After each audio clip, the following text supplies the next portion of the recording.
இன்றைக்கு நாம் ஏசாயா 1ஆம் அதிகாரத்தை தியானிப்போம். ஆண்டவருக்கே மகிமையும் கனமும் ஸ்தோத்திரமும் உண்டாவதாக.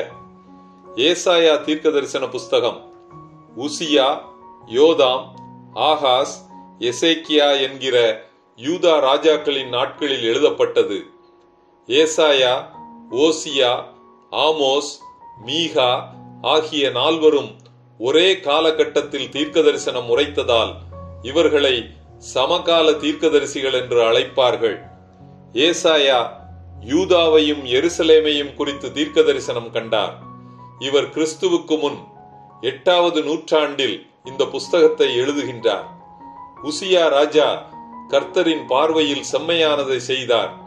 இராணுவ படைபலம் மிக்கவர். அண்டை நாடுகளிடம் இருந்து வரி வசூலித்து வந்தார். இந்த சூழ்நிலையில் ஏசாயா எருசலேம் பட்டணம் முற்றுகை போடப்பட்டதாகவும் அக்கினியால் சுட்டரிக்கப்பட்டதாகவும் திராட்சை தோட்டத்திலுள்ள ஒரு குச்சி போலவும் வெள்ளரி தோட்டத்திலுள்ள ஒரு குடிசை போலவும் இருப்பதாக தரிசனம் காண்கிறார். இது 2 நூற்றாண்டுகளுக்கு பின் பாபிலோன் ராஜாவால் நிறைவேறியது.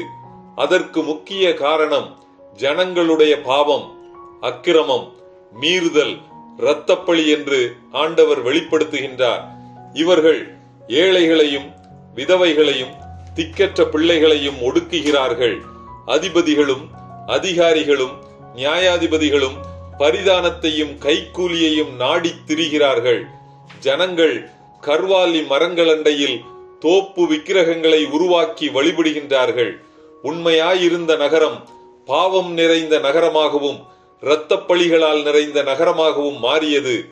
எனவே ஆண்டவர் கோபம் மூண்டவராகி இந்த ஜனங்களுடைய காணிக்கைகளையும் பலிகளையும் பண்டிகைகளையும் மாதப்பிறப்பையும் ஓய்வு நாளையும் அங்கீகரிக்க மாட்டேன் என்றார். அவர்கள் என்னை நோக்கி ஏறெடுக்கும் எந்த விண்ணப்பத்திற்கும் செவி கொடுக்க மாட்டேன் என்றார். இவர்கள் தண்டனை அனுபவிக்கும் நேரம் வந்துவிட்டது. 70 வருடம் பாபிலோனுக்கு சிறைப்பட்டு போவார்கள். அங்கு தண்டனை அனுபவிப்பார்கள். ஆனாலும் மனம் திரும்ப மாட்டார்கள். மறுபடியுமாக பூமி எங்கும் சிதறடிக்கப்படுவார்கள். பட்டயத்துக்கு இரையாவார்கள். பஞ்சத்தினாலும் கொள்ளை நோயினாலும் மடிந்து போவார்கள்.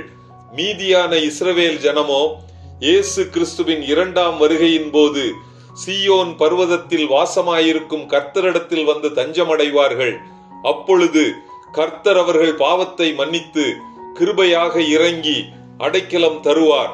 அந்நாள் முதல் எருசலேம் நீதிபுரம் என்றும் சத்திய நகரம் என்றும் பெயர் பெறும். இத்துடன் ஏசாயா 1ஆம் அதிகாரம் முடிவடைகிறது. கர்த்தர் தாமே நம் எல்லோரையும் ஆசீர்வதிப்பாராக. ஆமேன்.